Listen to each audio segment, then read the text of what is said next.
What's up, my loves? This is another episode of Keeping It Real with Jess J. This is the review for Teen Mom OGs, Season 7, Episode 11. Try saying that 5 times fast. Unconfuse your brain. Alright, so I'm going to go in order of the ladies. So let's go ahead and start with Caitlyn. First off, I love the relationship that her and her mom, April, have. I think that they have definitely come a long way. And it's always good to see people who have not had the best of relationships be able to make amends and to heal from whatever hurt both or either one of the people caused. I think that that's a beautiful thing. Second off, I definitely hope that Butch gets it together soon. Tyler really, honestly, he got it. He realized that it's only so much that he can do for Butch. Butch has to want this shit for himself. And so far, he hasn't. So it's like everybody else wants him to get well. Everyone else wants him to do better and not keep going back to the drugs. But for whatever reason, he keeps going back. And there's only so much you can do. A person has to want to take that first step for anyone else to be able to help them as well. 90 days of rehab for $48,000. That is $16,000 a month. That's a lot of money. That is a big commitment for Tyler and Caitlyn because they're married and so they are one. That is a huge commitment for someone to make, especially when you don't know what the result is going to be. So that's why I said I definitely hope that the results are good for Butch and going into rehab. I did want to bring up the point though, how are people supposed to get help? People who have suffered from addiction, be it alcohol or drugs or any other forms of addiction, how are they supposed to get help when the help costs so much? It's a cycle. Sometimes the system really does not want you to win, and so it's best to just take care of yourself, mind, body, and spirit from beginning. Now, I do realize that that's more easier said than done, but it's just fucking sad. When they mentioned that amount, I was like, how somebody's supposed to be able to get better if they can't afford to? Literally. Food for thought. All right. I will also bring up this point. Tyler didn't really blink when he mentioned the amount for rehab. I don't know if anyone else noticed that.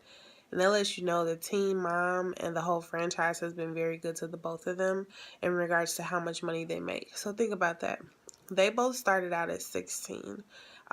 They got on the show because they were pregnant teens and they wanted to chronicle their lives. And 9 years later,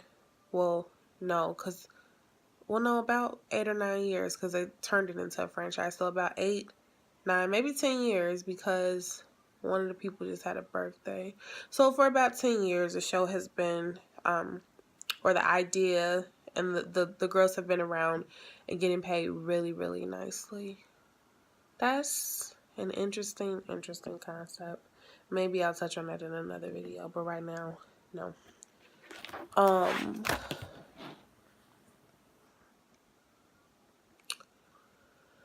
When Tyler's sister came to the car, he was getting ready to take Butch to rehab.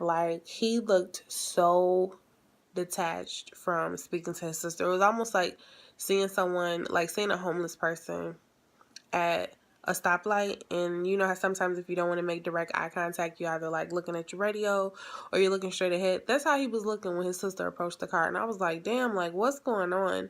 He is very detached from her. But then when Butch kind of went into it a little further and was saying how the sister sometimes doesn't feed those kids and different things like that, Tyler's probably like, I'm over this shit. I already got to deal with dad, and then I have to deal with you, and then you not doing what you need to do for my niece and my nephew. Have a big ass problem with that. Because I was just like, damn, his face said it all.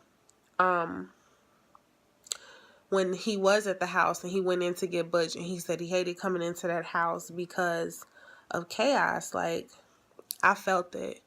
And him and Kate have been through so much with regards to their family. Unfortunately, sometimes family can be a person's downfall because people really have a hard time saying no to those that they love. And the reality is, if it came down to it, if it's between me and you, sorry to say. Actually, no, not sorry to say. I'm going to pick me. I'm going to choose me because self-preservation is a motherfucker and it's needed. And I think that sometimes people really need to learn how to establish boundaries with the people that they love. Otherwise, people will run all over you and they'll use you until there is nothing left. And unfortunately, that's what's showing to be true with regards to Tyler and his dad. Because it's like, y'all been down this road so many times before. What's going to be different? Well, what's going to be different is the $48,000 him and Caitlyn pay. So I really do hope that the end result yields whatever it is that they want. All right, in regards to Maci. Maci and Taylor are smart as fuck, and I'm going to tell y'all why. They do very smart marketing. I don't know if anyone else has noticed, but every episode, Taylor has on one of their company's shirts. Almost every time, like without fail. Maci wears them every now and then, but every episode so far, Taylor has had on one of those shirts. Like, let me let y'all know I'm doing a show, but we also have a business, so go ahead and go to the website and purchase some paraphernalia. It's really, really funny. I think Hudson is like super, super adorable. Like, he's just the cutest thing in the world. He had on his little Teenage Mutant Ninja Turtle costume, and I'm like, oh my goodness, like, I just want to pinch those cheeks. He was like super duper cute. For Mackenzie to be so young, because she is younger than Ryan, I definitely think that she's really mature, and she's also very insightful, which is a good thing. Everybody needs someone like that in their lives, because the world is rough, man. It's really fucking rough at times. That was definitely inconsiderate of Maci to be late, and I think that, she took them back. And when I say she took them back, it means like they were making really good progress, and then for her to be late and not acknowledge it or apologize, she wasn't considerate of their schedule. Like, they had to go and meet Hudson's father, so they had to leave at a certain time, so they were expecting her to be on time, but she was 45 minutes late, so it was like as soon as she got there, they had to leave, and she looked like she gave zero fucks, and that's like, that's not cool. It's really not, because all of you all were supposed to be doing it together for the sake of Bentley, and that did not happen. Ryan, I think definitely since Mackenzie has came into his life, he's definitely making more of an effort for Bentley, and Bentley needs to see his dad. He needs to foster that kind of relationship, because no matter what kind of father figure Taylor can be, he's not his biological dad, and all kids need their dads just like all kids need their moms. So I definitely hope that the communication gets better between Ryan and Maci, because things have to change for the sake of Bentley. It's not about anybody else at this point. It's about the two of them. Because watching the trick-or-treating scene, it was just really sad. And it just like confirms that sometimes co-parenting can be very, very difficult. Okay, Farrah. First off, why do you have a full farm in your backyard? It's not even your backyard, it's Michael's backyard. And his backyard is kind of small, but it's like y'all got all kind of shit going on in his backyard. Excuse me, y'all. Anyway, Farrah is very obsessed with Deborah and her wedding. That's all that she's talked about this entire fucking season. And I'm kind of like, ooh, can we get you to talk about something pertaining to you? Not your mom, something pertaining to you. But I guess the answer is no, because we're on, what episode are we on? We're on episode 11, and we have yet to hear anything about Farrah's personal life. All that we're hearing is about Deborah. The issue seems to be that both Farrah and Deborah got swept up in this thing called fame. I don't think that they knew when the show first started out, like how much exposure they were going to get, how much money they were going to get. And I think now both of them are both obsessed with it. And they just continue to clash, which is really unfortunate, because the show's not going to last forever. Like, nobody's going to be watching fucking Teen Mom, and the kids are like 20. So the shit is going to wrap up. And it's like, what are you going to do after that? And, yeah, like Farrah, that's all I could do every time I watch her on TV. She's very frustrating, and it's just like, it's almost like you want to knock on the TV, like, why don't you get it? But I think because she has no one around her to help her understand that she fucking up, and the stuff that she's doing is not helping her, it's not helping Sophia, it's only like drawing a wedge between you and your mom.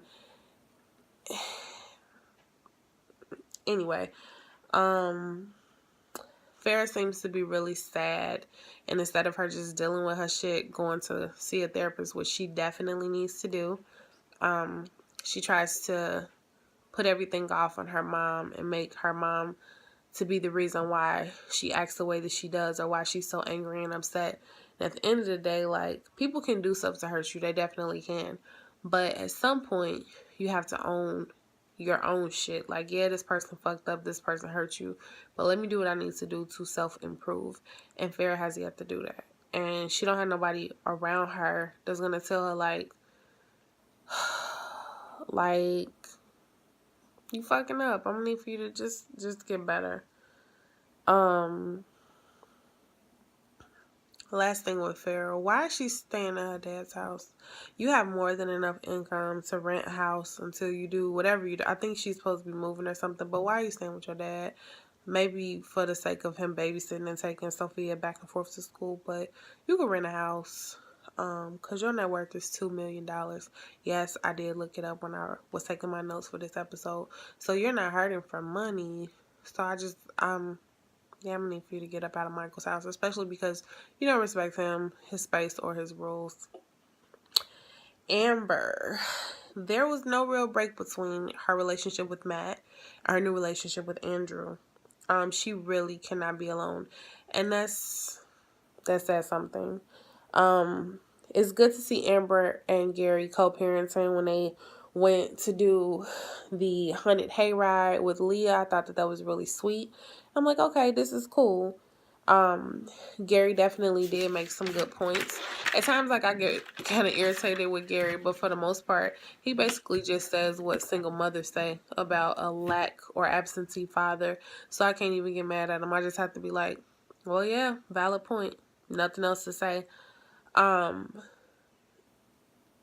Does Amber realize what she's getting into? I would say no. And it showed on this episode when her and Andrew got into an argument about a very minute thing, whether or not they wanted to find out what the gender of the baby was. It just goes to show you, like, they don't really know one another. You can't know someone. I think they've been together like 3 months and she's pregnant. Like, you haven't learned everything that you need to learn about a person to be sharing a child, to be bringing a child into this world. So I just hope that when the baby is born, that shit is just not chaotic, because I have a feeling that it will be. But I'm hoping to be proved wrong. So we'll have to keep watching.